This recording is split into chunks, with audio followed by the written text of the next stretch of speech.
everybody. I'm Toria with the Human Community. And I'm Diana, all the way from California. She's visiting me. It's been wonderful having her here. We're in North Carolina. How do you like North Carolina? I love it. Yeah? It's a very cute little community, very, very chill, very quaint. I'm very excited to have been here to interview our first guest on our podcast, Linda Go. She's also from North Carolina, near Asheville, in a little town called Marshall. Linda Go is an amazing woman who walks between worlds with her sacred sound and her beautiful voice. She's a singer, a shaman, a healer of deep and ancient lineages. She's recognized as the Singing Shaman by the late Elliot Cowan. She's been an apprentice in the Huichol traditions of the Matakamez. She's a trained weather worker. She's a composer, a teacher of Sanskrit, and the founder of Threshold, a school dedicated to the non-ordinary realms. She's also an author of a book called Dream Hunter, and she's an artist and a photographer. So, what doesn't she do? I know, she's amazing. Yeah. We were so grateful to be able to talk to her. We really believe that you're going to enjoy this episode with her. One thing that I really enjoyed was that she gave us some tools that anybody can use any time of the day whenever you're feeling powerless in your own life or in the situation around the world. And these tools take maybe 30 seconds, and they can be done at any time during the day. Yeah. So it's a great way to get grounded and to do something for yourself. It was an empowering experience having her on the show. She has some great stories, too. Yeah, great stories. We hope you enjoy. We know you will. And thanks again for joining us. Thank you. Hello, Linda. Welcome. Welcome, Linda. We're so grateful that you're here. Thank you. It's good to be with you guys today. You've walked with medicine traditions rooted in deep reverence with the earth and spirit. How did your journey with the unseen worlds begin? I thought this was, I just want to comment that not only is it really fun to be here with both of you, but the questions were excellent. I've thought about a lot of these questions, and it really puts together how my story or my life and my journey came out to be the way it is, because it's so kind of bizarre. As a child, so when I was little, we grew up in the city, and I had my own bedroom, which is pretty strange, with two other children. And here I am in this bedroom at night with no nightlight, and the doors have to be shut. My parents were really big on privacy and stuff. But as a very young child, alone in a dark room, that's when I had lots of visitors, I would say, night visitors. And in the beginning, it was sometimes they would, if I really paid attention to what they were saying, or I could sort of see movements and stuff, they would start to almost like all start talking at once. And I'd have to put my pillow over my head, and I'd shout for my mom to make them stop and stuff. And I'm afraid my parents probably thought they had a child that was slightly, very imaginative, but maybe slightly strange. So my mom and dad really were trying to put the kibosh on me, reporting even what I saw and what I heard. So that's the beginning of realizing that there was something that didn't hurt me, but something other than material forms that could talk. And at the time, too, I was not speaking English. So that was another problem. My parents, I'd go to school and I would answer in languages that were not of the earth, who knows what they're from. Like light language type? Well, there was no such thing as light language in a vocabulary that I would call it light language. I actually can remember it. It was the way that I should be describing things, or that's the way that it would move out of me. And so the questions would be answered if I was asked questions in school or someone wanted me to talk. Sometimes I would speak in English, but when I got excited or if I really knew what the answer was, out would come this something else. So my parents sent me to a child psychologist and a speech pathologist to kind of knock the whatever was happening to me, or what was going on. They couldn't, wrap their heads around it, and I wasn't allowed to make those kind of language sounds in my family because they would punish me. So it was really a strange beginning because I was very much wanting to express myself, but my expression was definitely had a lot of repercussions, let's put it that way. So that was like that part. And then once we moved to the country when I was around 8, I think it was around 3rd grade, I had a whole nother different thing happen. I remember walking out because I was very fortunate to grow up in a time where parents just would say, go out and play and come back at dinner time and then lock the door, And there we were on our own in the middle of nowhere. So I remember the first time I was exploring our neighborhood and we had these fields. We were in an agricultural town in Connecticut. And walking through these huge fields and seeing these vast vistas and woods and stuff. And I'll never forget it. I was hearing something like this kind of buzzing sound. And I was thinking, I wonder if there's because, being a little kid, I wonder if there's a hive of bees. I wonder if it's this. And I started following this buzzing, this strange buzzing sound. And I see these trees, this big grove of the beginning of a woods, and they were moving like they were doing the shimmering. Wow. And I'm staring at it thinking there must be a giant in the woods shaking the trees. And that's when I saw these colors coming off of above the trees. And what I realized much later, that's called their auras, these auric fields of energy. And it drew me into the woods. And that's where I used to commune with the little people and have fun with my imaginary, they weren't imaginary to me, but, these beings that would be in these beautiful natural settings that would play with me and Beautiful. be with me. Yeah. And when did you come to that realization that these things were real and that it was nothing to be afraid of? It was the movement from the bedroom to, the closed dark space where at night it shifted quite radically. I wasn't approached at night like that anymore. They would come disembodied, or spirits I now call them, or souls that are sort of stranded here, would seek me out because I could hear. It's more of my hearing. I could hear what they were saying and not necessarily see them so much, but hear their requests and stuff. So that shifted because I started to put all my focus into the natural world where I felt safe. Constructs like houses and buildings were not my go-to places.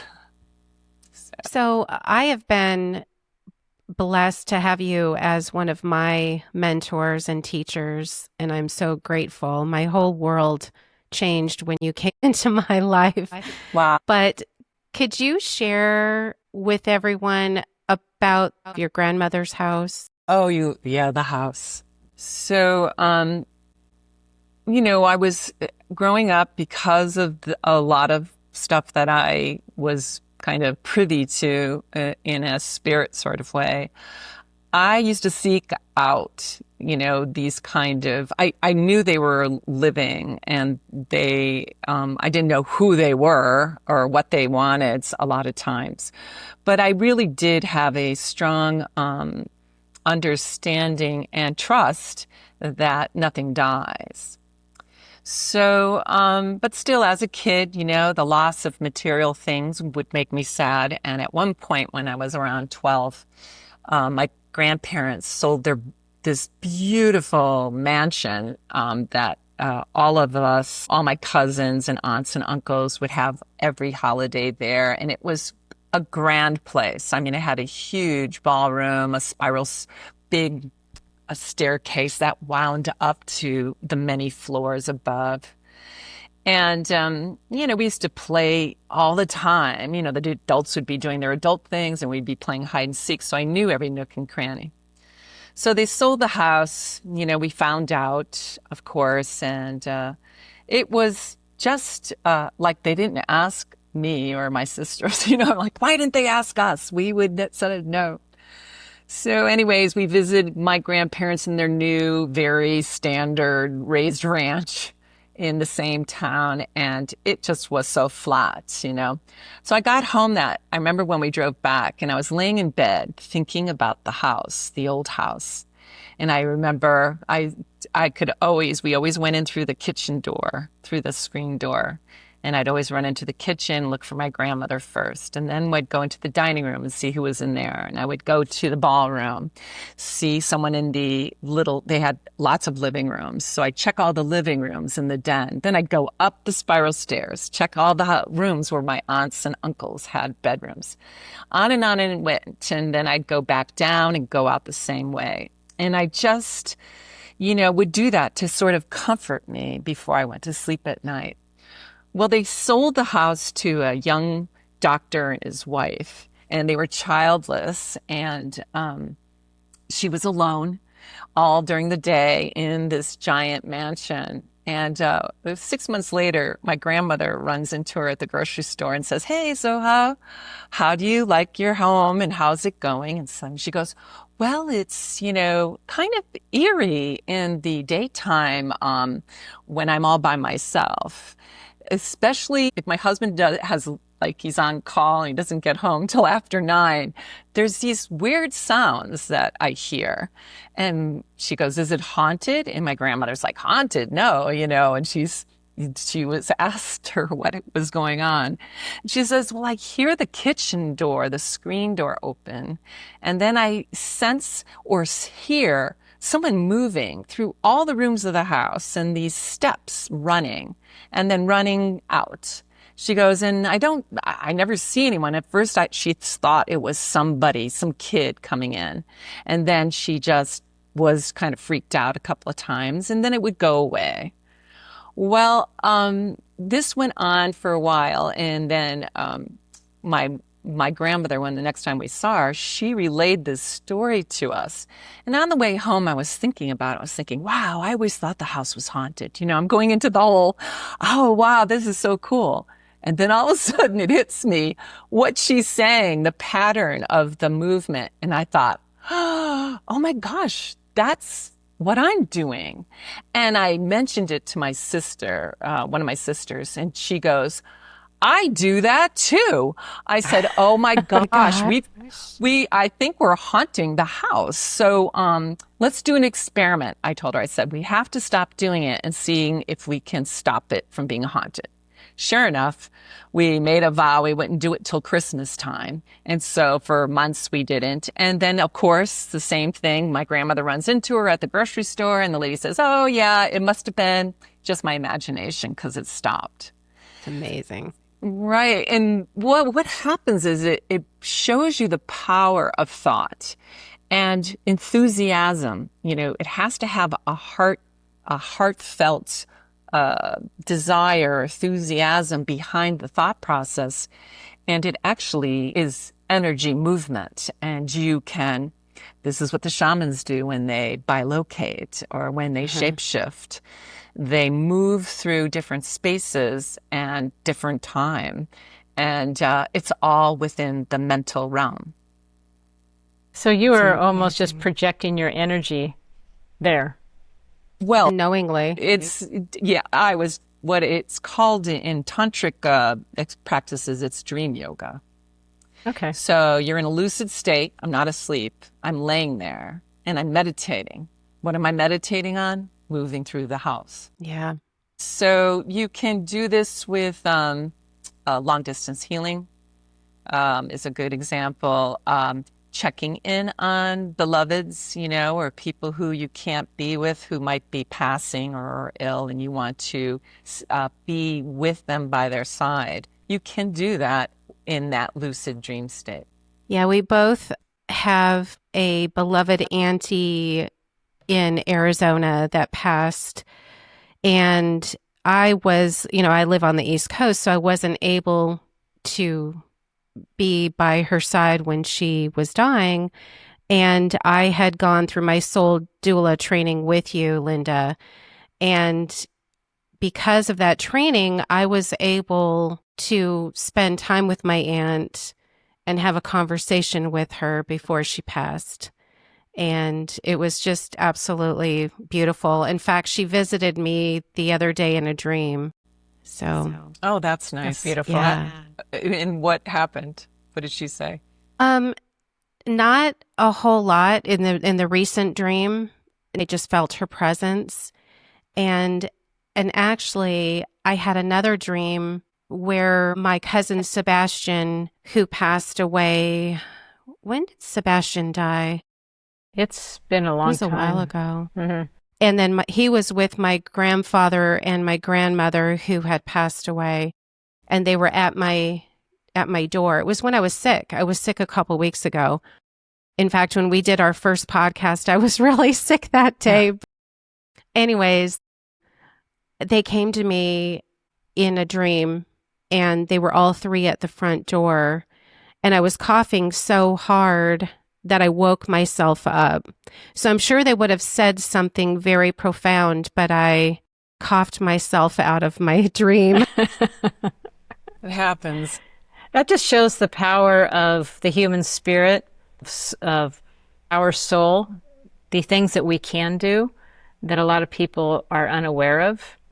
It's interesting. I think so many people have had these experiences, including cities, meaning supernatural powers. The powers of our consciousness happens, and people will fluff it off as coincidence, or oh, it was just that one time, and Or they just explain it off as like the wind or something like that. exactly. Oh, I look forward to the day when everybody can actually realize that this is solid and this is real. Well, I don't know if that'll happen here. It's because this is what this place is about. It's about having the duality, the people who are realizing things and those who challenge you with their doubt and mistrust. And that's what strengthens your consciousness and helps you to evolve as well. Because the beautiful thing about this place is we have free will and choice. And when we allow everyone to kind of have their own, their own journey and not worry about it, because all you have to do is focus on you. Exactly. Yeah. And that's a relief. Because Exactly. I need my energy for me. Well, there's so many people who will try to convince you that their way of thinking is correct, and they will argue with you endlessly. And I know that I will mention something in the spiritual context, and if I see that kind of glazed look over their eyes, I say, okay, if you're interested, come find me. But, I walk away from that. So, Linda, you were called a singing shaman by Elliot Cowan. First of all, can you tell everyone, for those who don't know, who Elliot was, and then speak to us about the role of sound and voice and shamanic practice? Okay, so this is what we'll be doing for the next hour or so. It's a big subject. I know it's a big subject, yeah. But Elliot Cowan wrote, he was author of Plant Spirit Medicine, and he was an acupuncturist who, 5-element acupuncturist, who was interested during the 60s in anthropology and went on a shamanic journey with a Huichol shaman Don Lupe. And during that time, it brought Elliot to a certain place of understanding a little bit about how the whole shamanic realm, the shamanism, and the spirit world of plants and animals could translate into healing with a traditional foundation like 5-element acupuncture. So he took the kind of the foundation of those 5-element practices, and instead of doing needles, we would take pulses. We still learned to take pulses, and then we would use plant spirits that matched the 5 elements, that actually had medicine that was related to an element. And I was kind of dragged into this certification course by a friend of mine who, as Diana was saying, at that time I was more like the people whose eyes glazed over, because I already had this connection that was true. And I didn't think, why do I have to pay somebody to talk to me about plant spirits? I don't really need that. And I don't think I want to go into being a healing practitioner, because I just enjoyed, working out in the gardens and stuff. But a book, we were in Sedona, of course, and a plant spirit medicine book flew off the shelf and hit her in the knee or something. And she's like, it's a sign. You have to come with me. And I'm like, oh my God. And then this guy comes out from behind a bookcase, and he's this reader that was listening to me and Claudia talk about Elliot, I guess, or this book. And he goes, I see your future, he says to me. And he starts to tell me about this shamanic path I'm going to be on. I'm like, what the heck is this place? Let's get out of here. So, and then, in a very roundabout way, how I got to study with Elliot was I was actually an apprentice of Susan Weeds. She is a famous herbalist up in the Catskills. And her book, I found a herbal compound that actually was pretty life-changing for me. It saved me from having an operation. So I studied and I interned with her, and my friend went with me. So in exchange, she said, now you have to come with me to do Elliot's course. So that's how that whole relationship began. And I fell in love with him in a heart way. He was such a very cool, down to earth, nerdy kind of guy. So not like what you'd imagine someone who would be interested in shamanism. And I think that rang true to me. There was something about it, was like he didn't have any bells or whistles attached to him, wasn't wearing robes or talking new agey.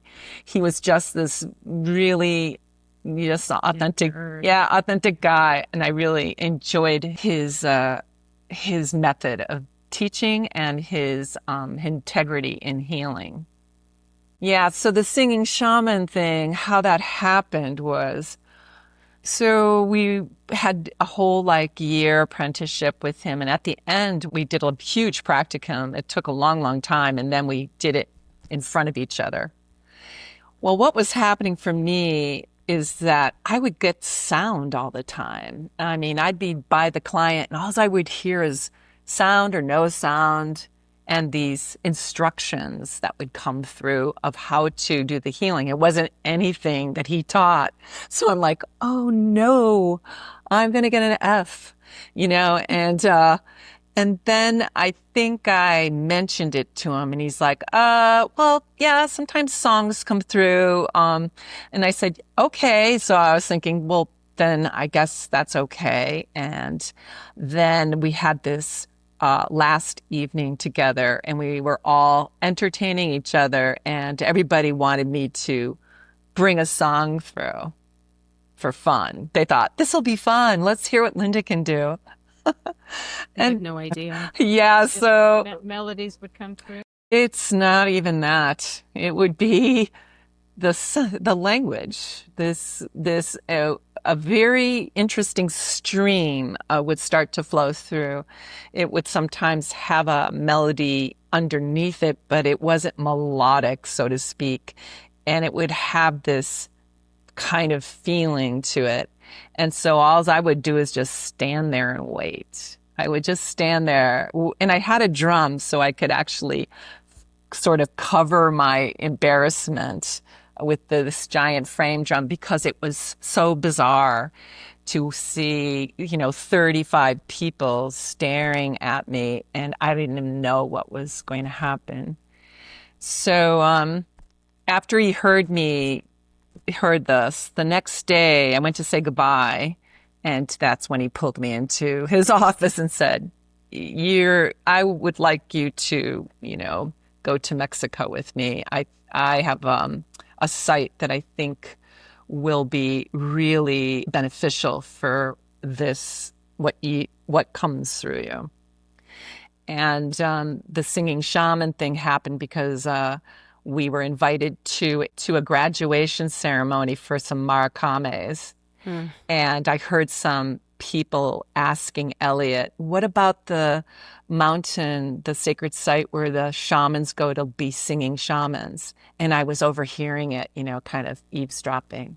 And so when I saw him at one point that day or the next day, I said, Elliot, is that where I'm going to go to the site for the singing shamans? He goes, why would you go there? And I go, because of the singing. And he goes, you are a singing shaman. He goes, those people want to go there because they can't do what you are. Yeah, what's happening for you.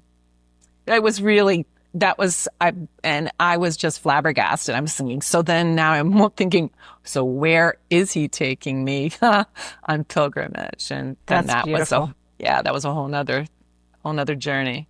I've heard the grandmother song, the grandmother ocean song. Is that the same song that came from that pilgrimage? Mm-hmm. So that's a beautiful story. Yeah, the first pilgrimage was to two sites in Mexico, and the Huichols go to Grandmother Ocean. That's the main site because everything is born from the ocean, and she's a huge kakayari, which is a goddess or god. They had all the prayers. You had to memorize them. You had to memorize all of these prayers. We get a prayer book, and we're in the highlands, the Huichol highlands up in the Sierra Madres. And then you handed your prayer book in at the end of 5 days, and good luck, because when you got to your site, maybe a month or two later, you'd practice those things again, but you had to pass. You had to memorize them. And so that first, it was the first year or the second year, I can't remember, I had a dream, and she came to me in the dream, and she sang the song to me. It is you, grandmother Heart Amara,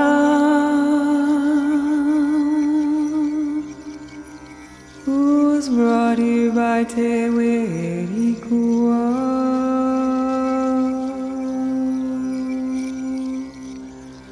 Werikwe.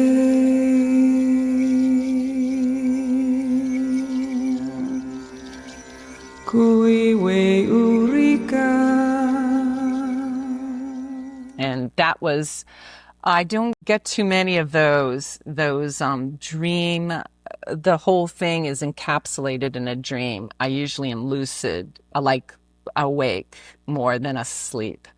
But that was the most powerful, that was so powerful, her coming and then sharing that sound, the song with me. One of my favorite songs, which can be found on your SoundCloud. On Bandcamp. On Bandcamp, okay. Linda Go, Anjali, Bandcamp, yeah. That is so beautiful. I love that. Oh, believe me, I could have just died after that. And if that was the end of my existence here on Earth, that would have been fine. Because that was really so incredibly powerful and real. And it shows that it really showed me or gained my trust that there are these greater powers that are listening and watching all the time. You're just online. And that's one of the reasons why we wanted you to be one of the first guests on our show is we realize that the human mind is capable of so much more than what people realize. And with the rise of AI happening, there's so many people that are just almost giving up on their humanity, and we haven't even tapped into all the capabilities that our our consciousness is capable of. And so with all of your talents and special skills, we thought you would be a perfect guest to be able to share with others your connection with earth, the connection with spirits, with weather, which is our next question. Did you have anything you wanted to say about that, about AI? Well, it has its uses, for sure. Spell check sometimes is wonderful, or how to get a sentence to be constructed so it's readable. But otherwise, it appeals to a certain trend in human consciousness or in humans in general to take shortcuts. And as I have taken shortcuts in the shamanic world and have gotten whacked, I realize that shortcuts can have some very short benefits and very long things that are not beneficial at all, that will actually miscreate, let's call it that. Mm-hmm. Well, on the subject of you're a trained weather worker, how do you listen to the plants or the weather spirits? Well, plants and weather spirits, it's all the same. It's just like lucid dreaming. For instance, plants are a little different because they are more tactile. You can touch them, smell them, eat them, lots of different things. So, but the thing that is the same, the theme through all of the shamanic or alternate realities, including higher guides and teachers, ancestors that have passed before us, or people who are coming, etc., is about relationship, how to relate to them.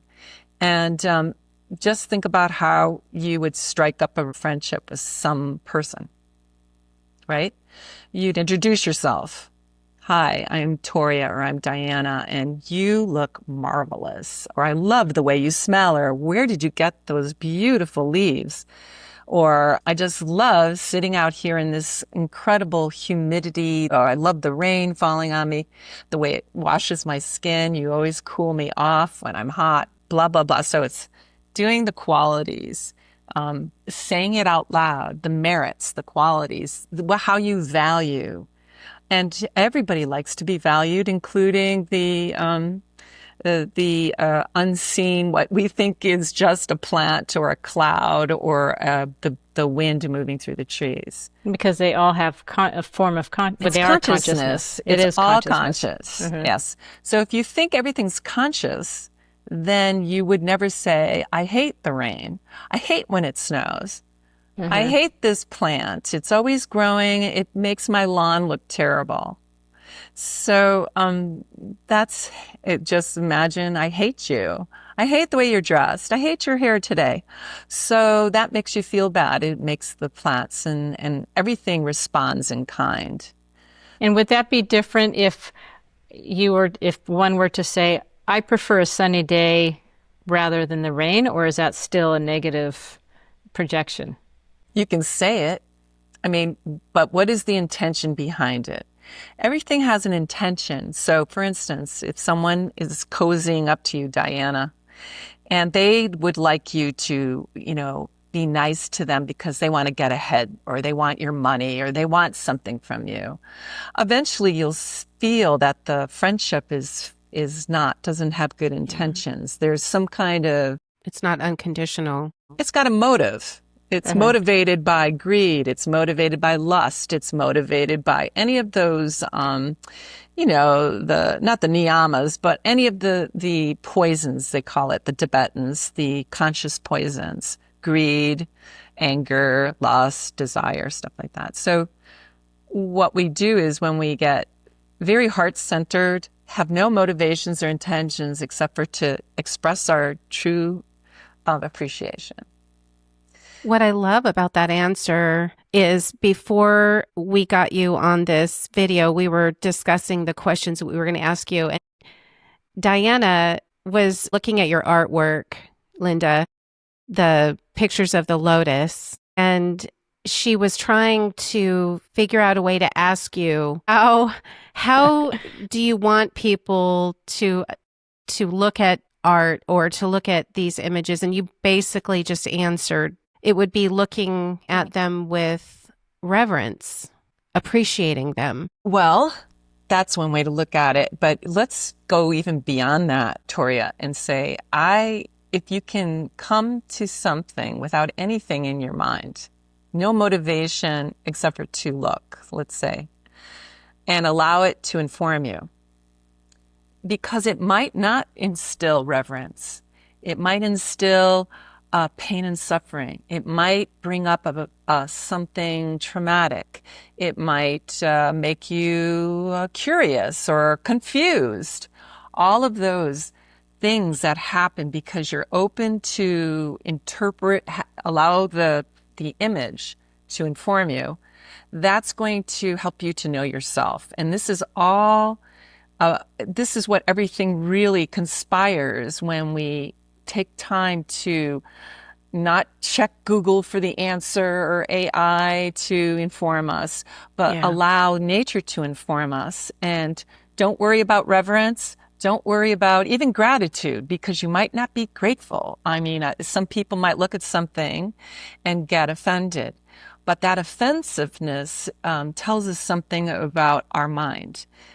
Something needs to be addressed and looked at from within, if that makes sense. Beautiful. Absolutely. Basically with no attachment to Yeah, the outcome. it's you try to clear. It's very much like power of now, let's say, clearing your mind of any preconceived notions, including I love art. That's a lot of people say, I love art, I love photography. Well, that's very general. There's a lot of photographs that I don't want to look at. Right. But why is that? That's a good question. Then I'll ask myself, why don't I want to look at that photograph? What happens for me? And then you just get to know yourself better. That's all.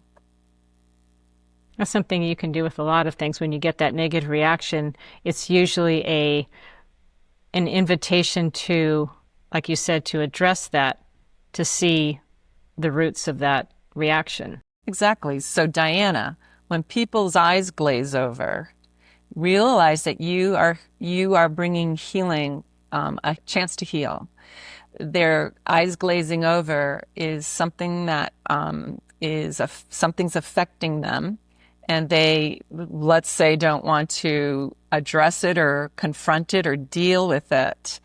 And then they externalize the experience. It's you that's the problem. It's that subject, that photograph, that this or that plant.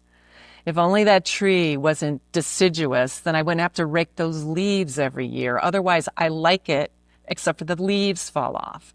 I mean, everything's conditional.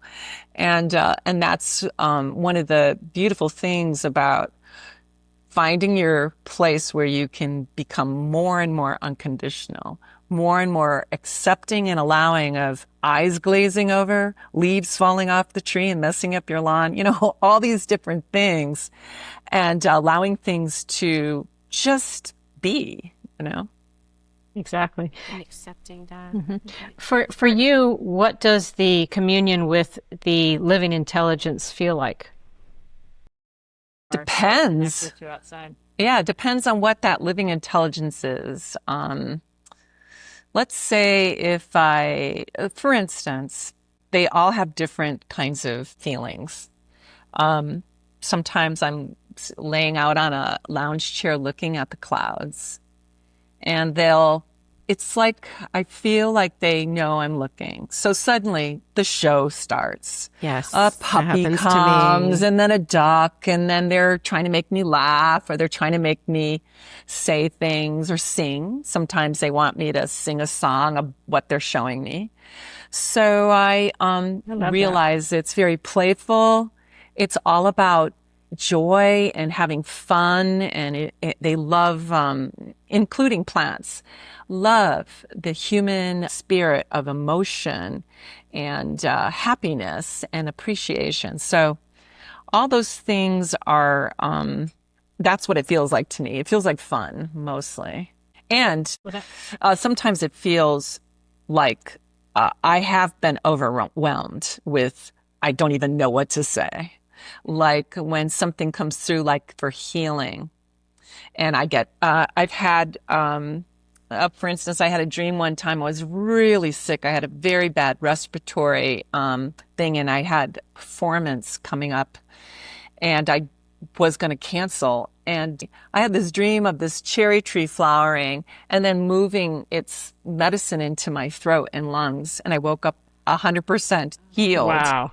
Yeah, Love so that. stuff like that, I'm going like, okay, I will have a cherry tree in my yard. I will do this. Yeah. Every time I pass it, I'll go, I love you. You were the best. That's Oh, awesome. that's beautiful. Yeah. I love that. So, as far as, let's go back to your music. You have shared with me different inspirations that you've received or downloads for your music.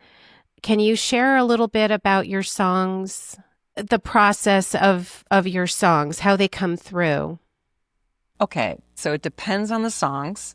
It depends on what it is. So, for instance, if I was putting together a CD and the history of Amber and Pearl, I think you had both of those tracks. Those are from Lunaria, this sounds of, I thought they were chakra sounds when I received them. And that was another pilgrimage inspired, say, sound session from spirit. But what happened is I started listening to the sounds when I would do them with groups, because I used to teach them at shamanic healing camps. And there'd be lots of people making those sounds together, and they were just so beautiful. I thought, wouldn't this be nice if this was like a droning background? What would that be like to sing to? So I recorded just the sounds, and then I'll hear melodies within melodies. And I do believe there are many musicians, especially vocalists, that can hear sound within sound. I mean, it's part of how music is. It's, it has all sound within it, and you can hear melody lines, and harmonies, etc. That's almost like just allowing the song or the sound to inform you. This is all about information again. Now there's other kind of interesting things. So when I first moved to Appalachia from New England, I'm eating the food and drinking the water from this land where we had, 300 years of humans, not just the Native Americans. So Native Americans have been here for forever, but the people who brought, say, music here from Europe and stuff moved into my region of Western North Carolina. Well, not being even remotely interested in bluegrass or old time, I mean, I'm not kidding. That would not even cross my mind. I was more into trance music at the time and all kinds of more improv, spontaneous stuff. I'm sitting, and maybe it was a year I'd been here, 6 months or a year, and I'm sitting on my deck, and all of a sudden, I get these songs, these old time ballads coming in with the words and the music.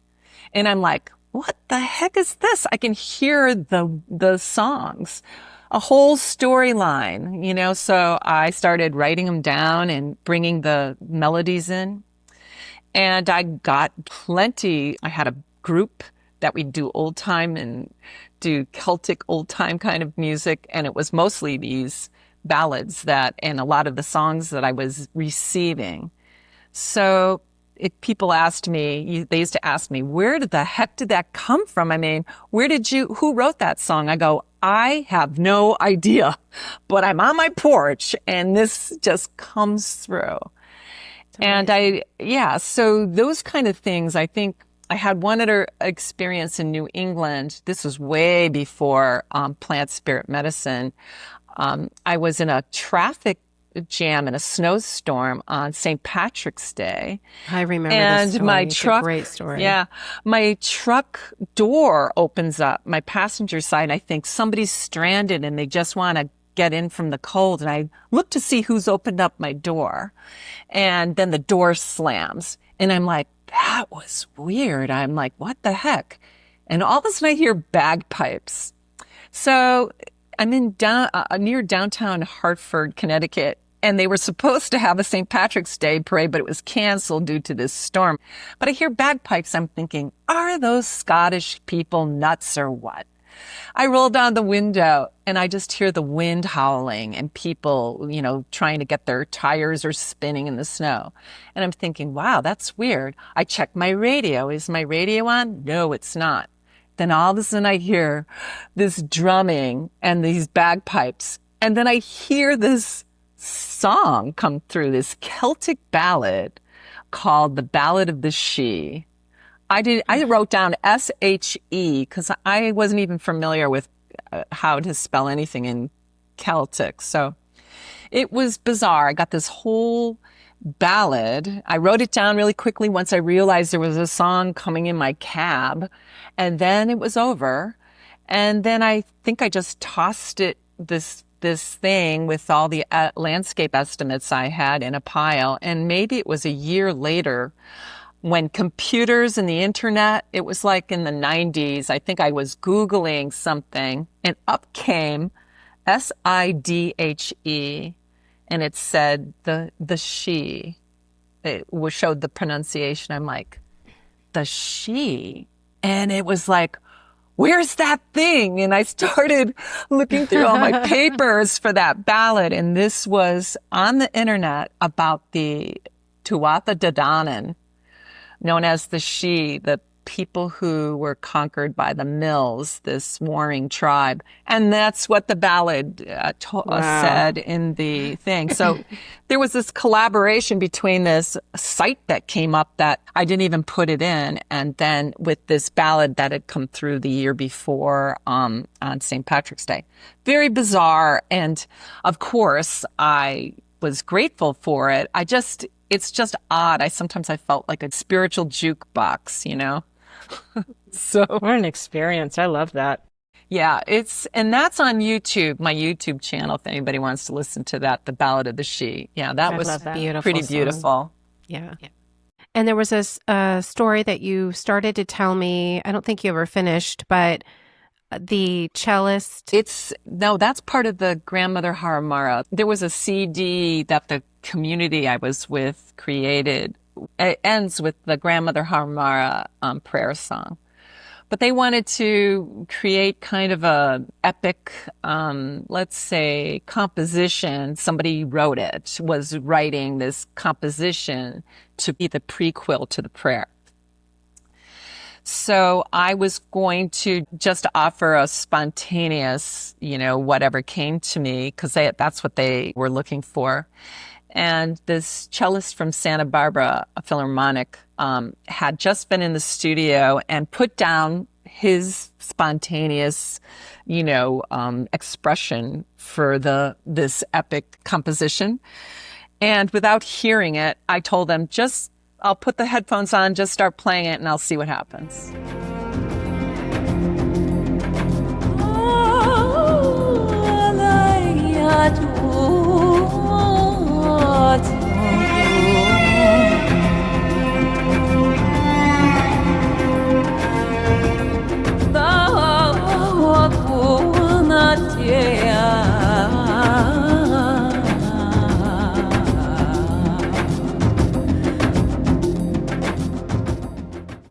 And then 1430, that was at the 1430 mark. So I took that and that's mine. I know that it just was it was like this movement of expression due to my presence, the gift from Grandmother Haramara, the Grandmother Ocean, the prayer music, and I love cello. So my love. So here's going back to the human connection and how the human experience can really be uplifted or put into a kind of a super drive of creative possibility is when love, when deep, deep passion and enthusiasm is part of the ingredients that you're putting in your cake.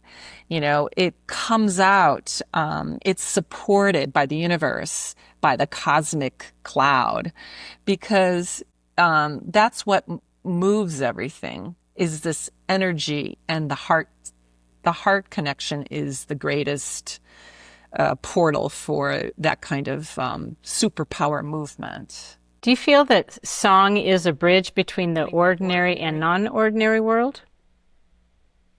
It is to me. I'm a living proof of it. No one can tell me any different. And if someone was talking about transitioning, if you look at or listen to any of the NDE podcasts, you can tell people say there was all this sound or this light. So sound and light, what creates, it makes this material reality possible. Without sound, we lose depth and we have no way to communicate or translate. Without light, everything disappears. It all evaporates. So those both are very important in creating concepts or having concepts materialize. Love that. I love that. I wanted to touch real quick on the Sanskrit language, and it is often referred to as the mother of language. And how did your journey with Sanskrit begin? And how has it played into your spiritual path? Yeah, that's a great question. That's I would say I felt that that's probably the big bonus in my lifetime also. I've had lots of gifts and bonuses in Sanskrit. To have that come into my life, I can't say thank you enough, from the powers that be. The people that were associated with this shamanic group of Westerners that would go to the Huichol lands. A lot of them were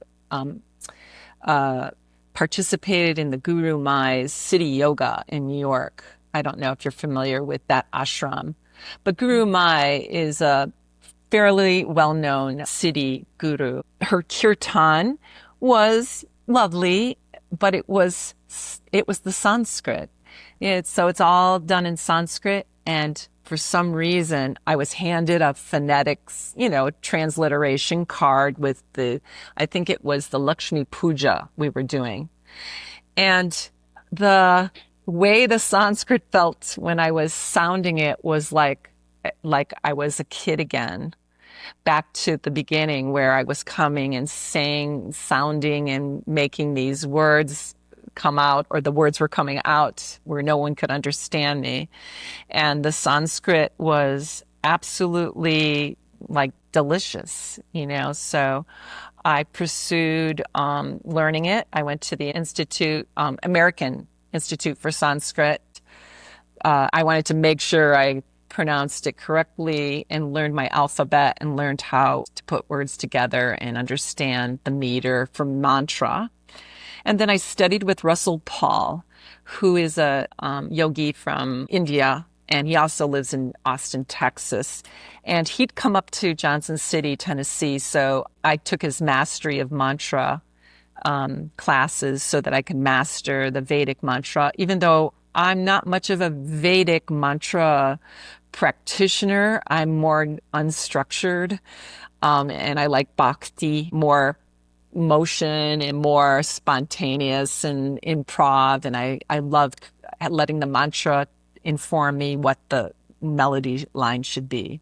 So in that regards, it was very important that I knew how to pronounce it right if I was going to sing my own mantra tunes, So, and then I started teaching Sanskrit because I'm a yoga instructor, and it was alarming that I used to say chakras, and it's chakras. Uh-huh. And until you understand phonetically, all right, let's say linguistically, that Sanskrit is a linguistic healing language. It has all let's say 14 vowels and 36 consonants or something like that.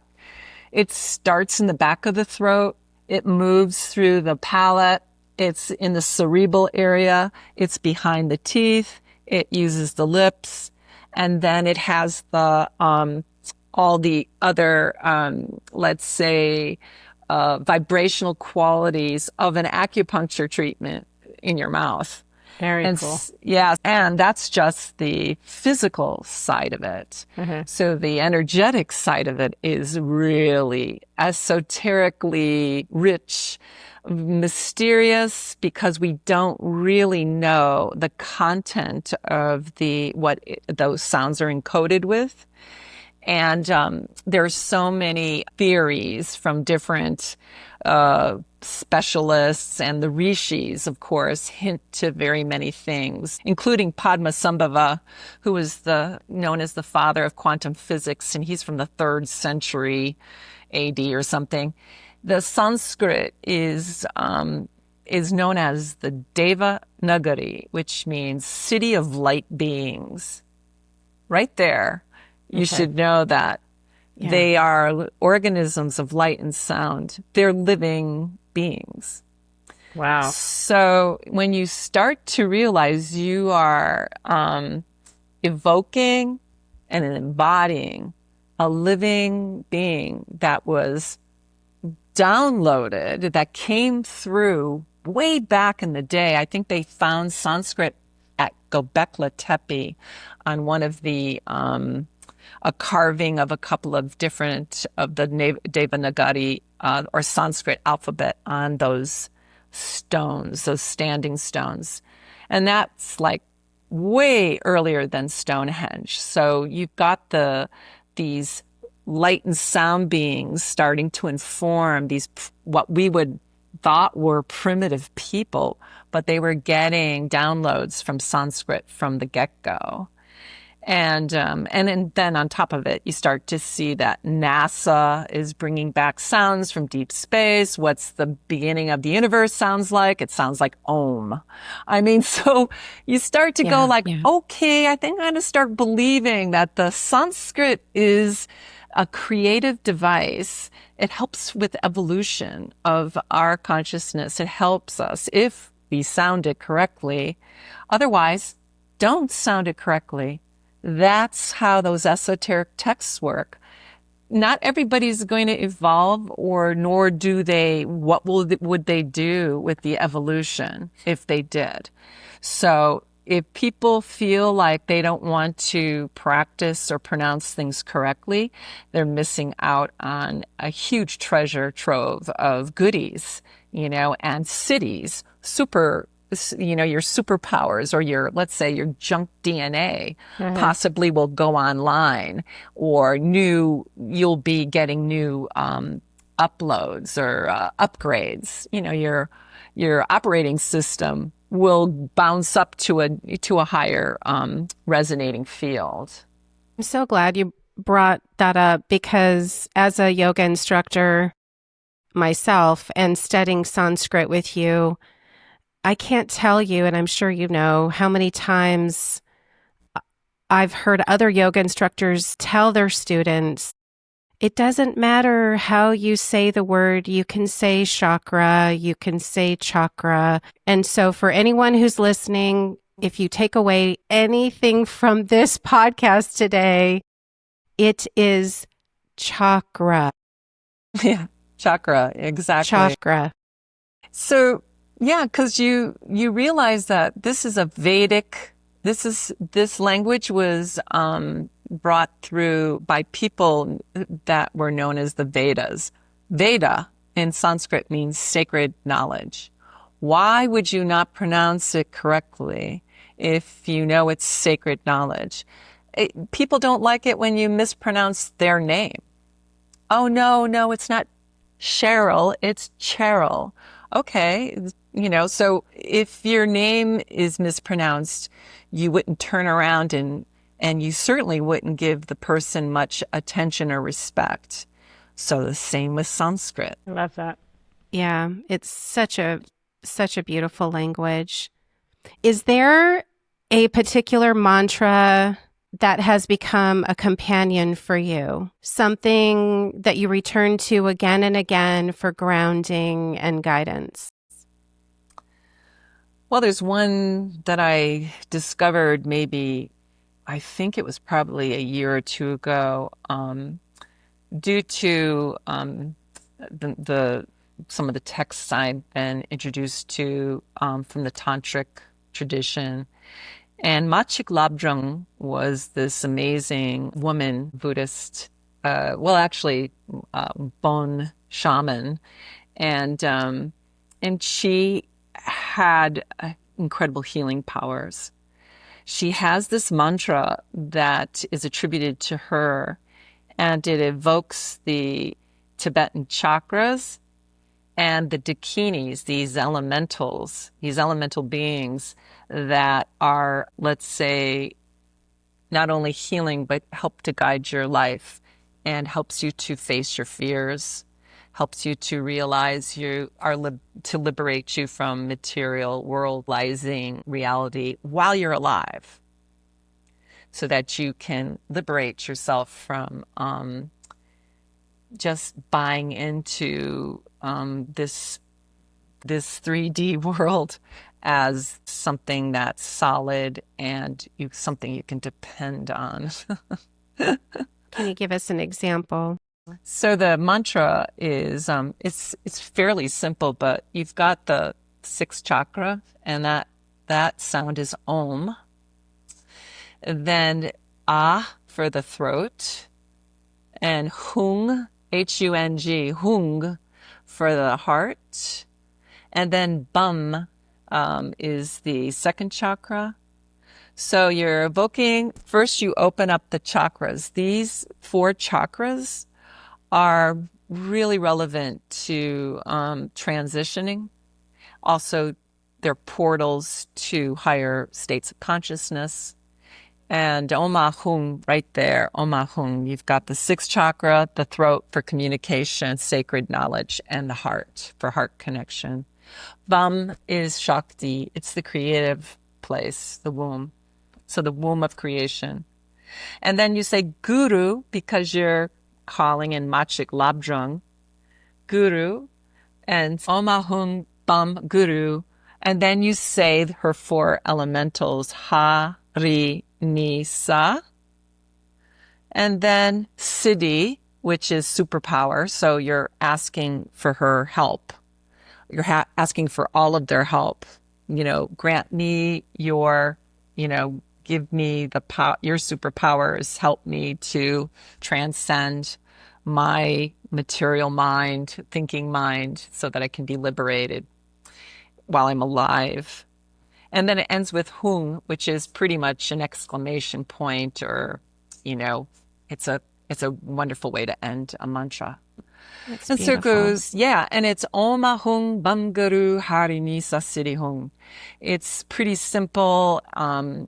It also, during Hurricane Helene, this is pretty crazy. So I was going to do some weather work because I thought, I don't want all my trees to fall on my house. I heard that it was going to get really bad with flooding. So I went to appeal to the weather beings. And what comes out of me but Om Ahung Banguru Harini Sa Siri Hung. So I started doing this movement too with the directions, and I'm doing the Om Ahung Banguru because I started to have fear. So I wanted Machig to help me to remove my fear and move me back into my relationship with the elementals as collaborators. They love me, I love them, and they'll see that no harm comes to me. Well, I have to tell you, not a tree fell on my property, nothing got flooded, and you know what happened to my town. My town got absolutely destroyed. So in some essence, I really feel that our minds, the thoughts that we have, the elementals will mirror our emotions, our emotional state. They'll help us through seeing what we see. So if you see destruction, it will give you destruction. If you're unhappy, it will say, well, here's unhappiness too. Well, we are unhappy as you are unhappy. So that's why when you're approaching things with trust, joy, love, and this gratefulness for what they are, that they are, here for us. So we don't try not to. So that's the whole kind of concept around weather work or working with elementals, is to bring your mind into a peaceful state, to have everything calm down, to calm yourself down as well. Otherwise, if you're freaking out, asking them to calm down isn't going to work. Such a beautiful way to look at things. Thank you for that. You're welcome. It's a much easier way to be in the world if you're calm, if you don't worry. And people say, well, that's because you're not watching the news. And why aren't you watching the news? Why aren't you worried about what's happening? And what the thing to say is, and what is worrying? What has worrying ever done? Has it ever created anything? Has it ever solved a problem? No.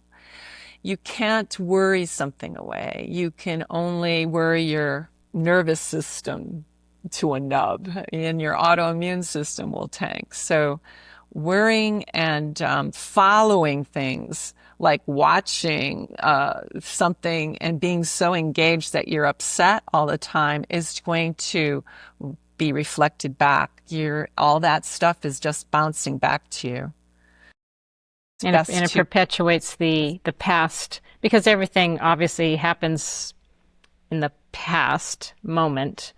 And by focusing on that moment, that disturbing news, it just keeps it bringing the past into the present. Well, let's just say everything happens in the present moment. So if you are looking at things, you're bringing them forward. That's what you mean, right, Diana?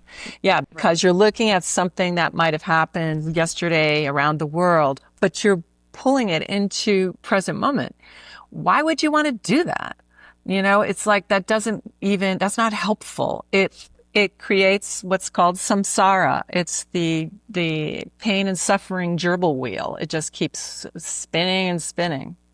That's why even talk therapy only gets you so far, because otherwise it just keeps spinning you out, and then you feel worse every time you talk about it. Oh, they brought that up again, okay, and then you relive it because it's right there in the present. So yeah, and it's part of our challenge as a species. How do we connect, stay somewhat informed, but not engage in a whole body way? It's just like looking at everything with no connection to it, just being the observer. It's not that if you're getting upset. If you're just observing, then you're let's say you are not taking things personal. You aren't embodying it. You're just viewing it, just like watching a Netflix movie. But if you're watching a Netflix movie and you're getting really upset because you don't want them to get married, or you wish that they would get divorced, you can see what happens. People get really worked up over a movie. It's like, so then it's the same thing. It brings these things in as if it's a real situation, and your nervous system totally starts to go in overdrive, and that's what gets mirrored in the world. Earth is just like a incredible reflection for us, how we think. Exactly. Right? So, this is why there's certain places that are war-torn. A lot of people say, why is that place always war-torn? Because the mentality is war-torn. The thought system works a certain way, and it keeps attracting it over and over. It's this thing that just won't stop. So you mean like the collective? Yes, Yeah, collective okay. consciousness. And it's very difficult to change that collective consciousness because they're living in it, and not changing the way they think, allowing, and then they're informed by if it's even misinformation or real information. It doesn't even matter. The information is the thing that's driving their thought system versus their actual experience, because we get to see certain parts of the world that are really awful, and that might be a tiny corner, and the rest of the state or the rest of the country might have some beauty, might have some peace, and might have things that are not being reflected back to the world. And so that leaves us in a very interesting way of mentally thinking, about the way our planet is, or the way people are in general, when we generalize.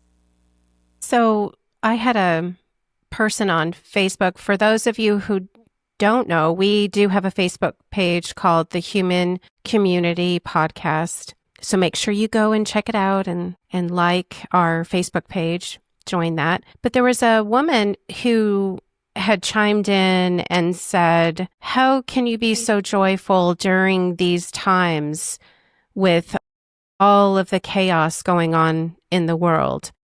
And so what would you say to that, Linda? Well, there's a few things. I'm always surprised when someone wants you to be like them. That's always interesting to me. How can you be this way when I'm this way? And the answer is because this is how I am. I am joy, or I am in a good place right now. Maybe yesterday I wasn't. Maybe I was sad, but today I'm not. So to allow people to have their own way of being in the world is nonviolent. Having someone want you to be like them is actually a type of violence, if you can believe it or not. It's a controlling group mentality that perpetuates misery, pain, and suffering, and also gets energy from it. So that's why people want to pull you into their dramas, into their victimizations, into their Me Too's even. Not to discount that things happen to people. And yes, groups sometimes can come together to help each other to process. But then when people see that they're feeding off of it, it's an energy feed, or an energy glut, or suck, or whatever you want to call it. It's as dangerous as the people creating the war or doing the damage. It's a very interesting thing. You just have to see or feel. Is this nourishing for me? All you do is ask that. Watching someone being victimized or being bludgeoned, or wars or anything, you say to yourself, how do I feel when I watch this? Do I feel nourished? Do I feel blessed? Do I feel grateful? If not, you can't say yes to any of those. Then you should be shutting those things off. And remembering it's very much like being on an airplane. You put the oxygen mask on yourself, and then you help your neighbor. So if you're in a very down, depressed, desperate place because the world's tanking, how the heck are you going to help anybody? You can't. You're the one, you're not going to be helping with passing the misery over to someone else. But I think also questions like that, they are looking for validation of their own belief system. Because if you jump in and say, yeah, I think that that's horrible, then they go, yeah, right. So it's a validation. So when you bounce back and say, well, I'm at peace with everything, and it makes them stop and go, but wait a minute, how come? So I've had some people, I avoid political conversations at work, and they had made a comment, and I just made a very slight comment that was in direct contrast to theirs. And they had to stop like, well, wait a minute, why don't you think like us? And I just kind of shrugged my shoulders and walked away and just left it at that. But I wasn't validating their belief system. Yeah. To comment on, I'm at peace with everything. I just want to say that the world is got a lot of weird stuff here happening. And I have to say, I'm not okay with a lot of stuff. I mean, if I want to say like what I would like, I would love it to be everyone to have clean water, a place to live, food, not struggle, not have pain and suffering. I would love that. And maybe I feel that there is some kind of underlying reason for it that I'm not privy to. That's the other thing too. I can't even go into the blaming thing. Who's responsible? Do I really know who's responsible? Right. We don't really know. I don't. Right. But all I know what I'm responsible for is me. Exactly. That's the only thing we can control. So if I can pull it back to me, what can I do? So some people have asked me, I teach at UNCA some meditation types techniques, especially for these kind of things, really difficult situations. Sure. There's a practice that's really beautiful. It will show you if you really mean what you say, you're really unhappy with, let's say, my friend is sick. I wish that they were better. Let's say they have a knee injury or something. Or I wish that world had clean water, that place. Or I wish this person, this other place wasn't at war. What you do is it's a type of creative visualization where you offer what you have to the other. Okay, is your knee in good shape? Then you close your eyes and see yourself with your beautiful knees, or place your hands on your knees, and then you see your friend in front of you and you say, I'm going to gift the health of my knees to your knees. Or I'm going to gift, I have clean water. You take that glass of water and you say, I am drinking the most amazing clean water, and I'm drinking it for all the people who do not have clean water. I'm going to enjoy it and share that enjoyment with you.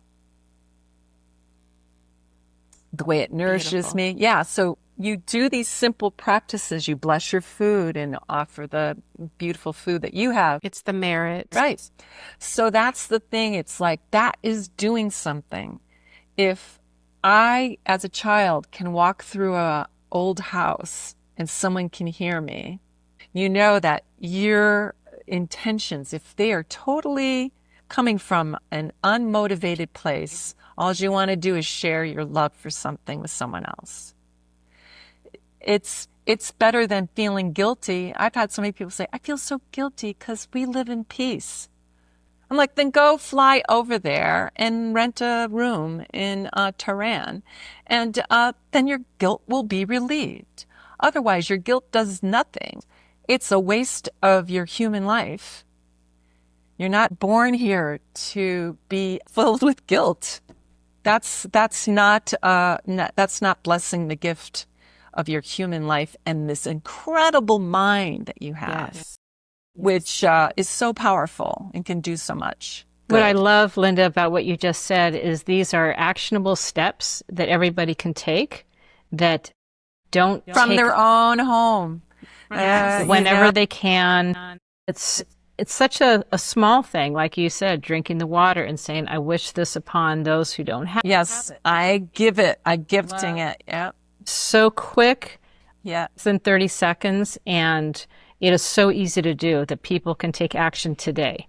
Right. And it brings them into a very present gratitude for what they do have. Instead of going into what other people lack, you go into what you have and share it vicariously through the thought waves, through the cloud, the cosmic cloud. And this is something AI can't do. Exactly. I guess not. I don't know. No, I mean, because it's the intention that you put out. That's something that's very innate in us, and it's very transferable, I think. We know that when we sit next to someone who's full of loving thoughts, we really like to sit on that bench near them, even if we don't know who they are. If someone has, has prickly energy field, right? We all know that. Right, exactly. We've been talking for a while, and my goodness, we're going to have you come back on this show. Okay, yay. A couple of questions just before we let you go. I hope you're okay with that. I wanted to briefly ask you, you founded the Threshold School of Non-Ordinary Studies, which I am grateful to be a graduate of that school. What kind of remembrance are you hoping to awaken in your students? And can you explain a little bit about the school? Well, it has a certification program for soul doulas, which you have 3 modules where you learn tantric and shamanic practices and also yogic practices for living a good life, living in a way that you're liberated from the material world as your home. So the remembrance part is you remember your home is within you. And it involutes. It's an involution of evolution where you start to not put so much, let's say, you're not investing in the external world anymore. And the external world then becomes a playground. It becomes something that's beautiful and fun and for your enjoyment and for your connection and to have relationships. Know that relationship is really what we're here to do, is to help each other, to not compete, but to have lots of shares and cooperation and bring evolution to all of our communities. Start small. And that's probably the best thing that most people can do when a world looks like it's starting to close in on us and everything's getting freaky.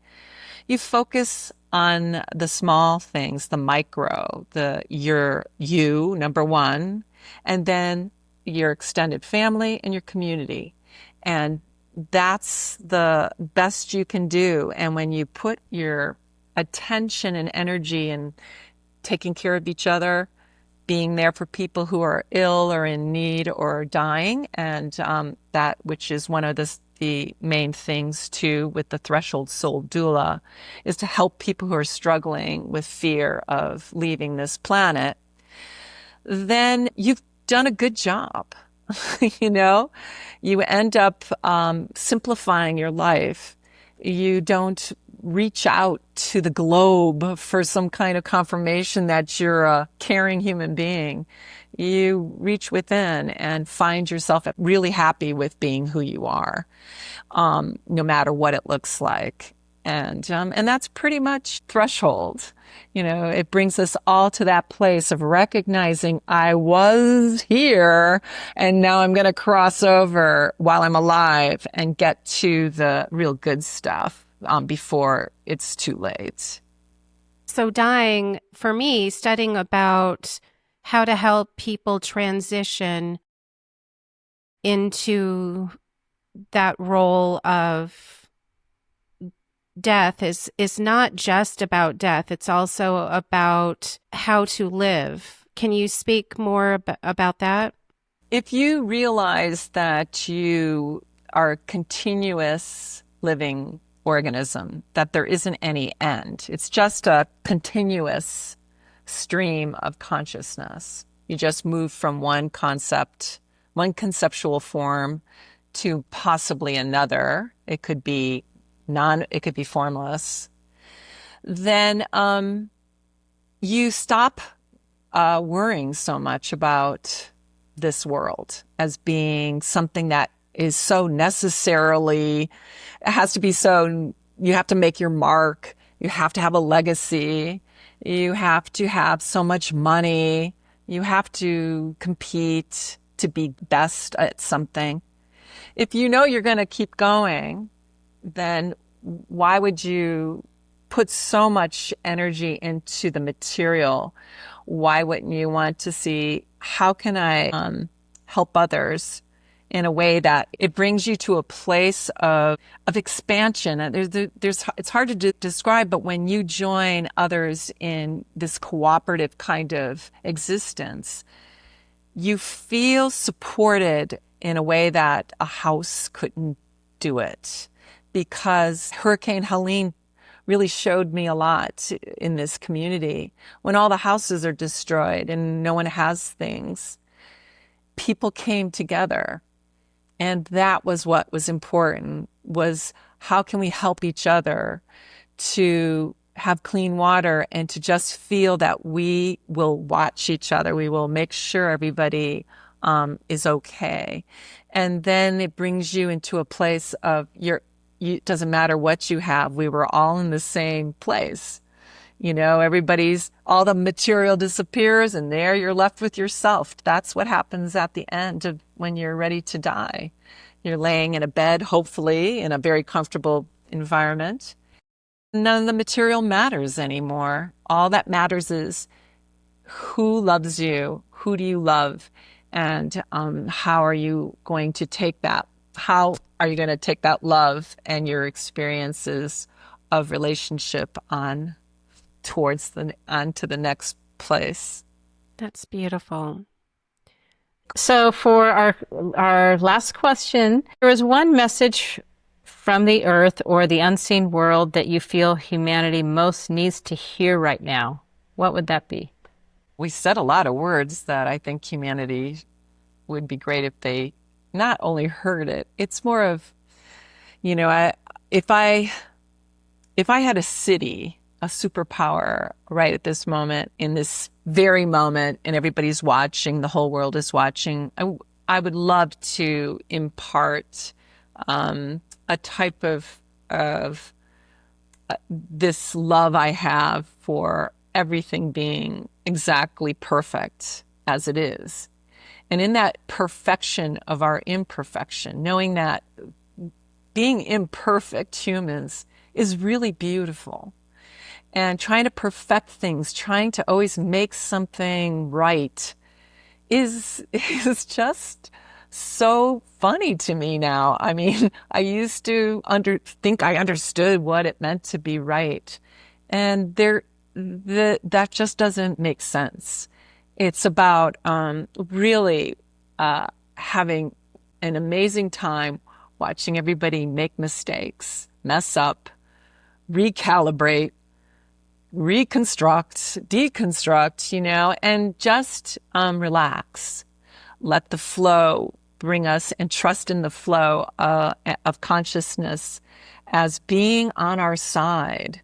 That we're not separate. We're part of something that wants us to always feel that our lives are fun and a success. And in that regards, it would be great. I always felt that myself, much freer, much more liberated from what I thought was expected of me as a human being. That's beautiful. My goodness, what a beautiful answer. Thank you. Beautiful message. Yep. I remind myself all the time. Beautiful. Thank you so much, Linda. Thanks for having me. Yeah, this is a beautiful offering, and I will make sure to pass this link on to everyone that I know. Thank you so much. Thank you so much. We appreciate you. Well, have a beautiful day, Linda. You as well. Thank you. And that's our show for today. Thank you all for joining us. We appreciate you sharing this space with us. We're grateful for Linda being with us. If you appreciate the podcast, make sure that you like and subscribe. And we'll see you next time. Take care, everybody. Thank you. Namaste. Namaste.